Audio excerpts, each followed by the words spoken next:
Katie Uhlmann reporting for Katie Chats at the Telefilm Tea Lounge in downtown Toronto with writer-director Dan Schechter. How does it feel to have your feature film, Life of Crime, the closing night film at the Toronto International Film Festival? It's crazy. I was like just praying all along just to get into the Toronto Film Festival. I had friends who were hearing that they were in and I didn't hear that I was in, and I was like embarrassed, humiliated, fearful. And then we got a call that not only were we in, we were like the closing night movie, which was just like one extra dream come true after like a million with this film of getting like my all-time favorite writer to give me a book of his to adapt, or getting like an A-list cast like Jennifer Aniston, John Hawkes, Tim Robbins. So it's been one embarrassing blessing after another. When did you become a fan of Elmore Leonard, and what was the best part about the experience of adapting his book, The Switch, into a screenplay and making the film? I became a fan because I was a terrible student and I never read, because I just never read recreationally for fun. And then my brother had a copy of Get Shorty and I had seen the movie, and I only read books that were maybe based on a movie I liked. And then I just picked it up and I couldn't. I mean, you just read the first paragraph of any of his books and you just get hooked to the end. And it was like my gateway drug into reading, and I started reading a lot more because of him. But he also sort of, simultaneously spoiled me for other writers, because I just couldn't quite ever love anything as much as I loved his work. And then I just literally went through his entire body of work, sometimes read books multiple times. My bookshelf at home is lined with all of his books. So, but every time I pick one up, I'm like, I hope this is the one I want to like fight for and be like my film. And I read this one called The Switch. It was written like in 1978. It was like one of his first, I think, bestsellers. And somehow they took kindness on me and they let me adapt it. I just wrote the version of it. Nobody asked me to. I mailed it in. They liked it, and they gave me a couple of years to see if I can get money and actors and all that. And now here we are, closing night of the Toronto International Film Festival. What was it like working with the Newton brothers, who are not, in fact, brothers? The Newton brothers are not, in fact, brothers, but they are genius composers. I had friends who worked with them. I had never worked with them before. And we really wanted to give the movie kind of like a 70s vibe without it being sort of a campy, cheesy 70s film. So it's sort of half contemporary, half throwback.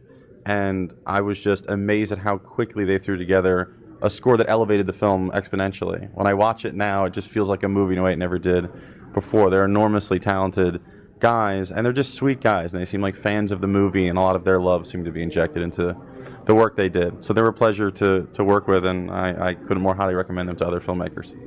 And you worked with such an amazing cast: Jennifer Aniston, John Hawkes, Isla Fisher, Will Forte. Were there any performances in particular that really surprised you when you were making the film?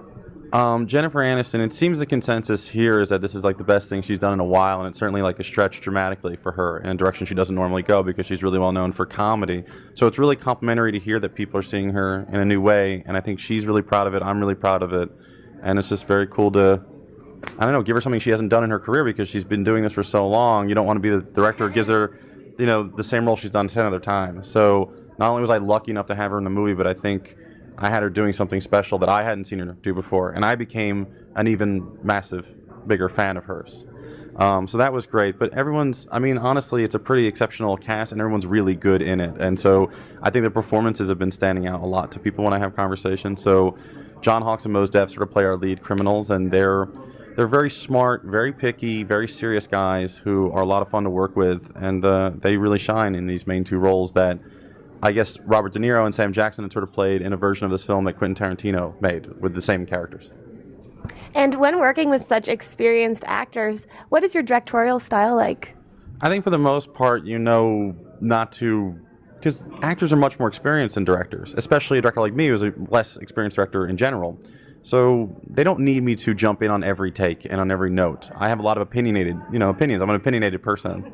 So, but for the most part, they're very self-sufficient, and only when I felt it was crucial would I jump in to guide them. But I was working with some of the best actors literally on the planet, and so there wasn't much that I needed to tell them.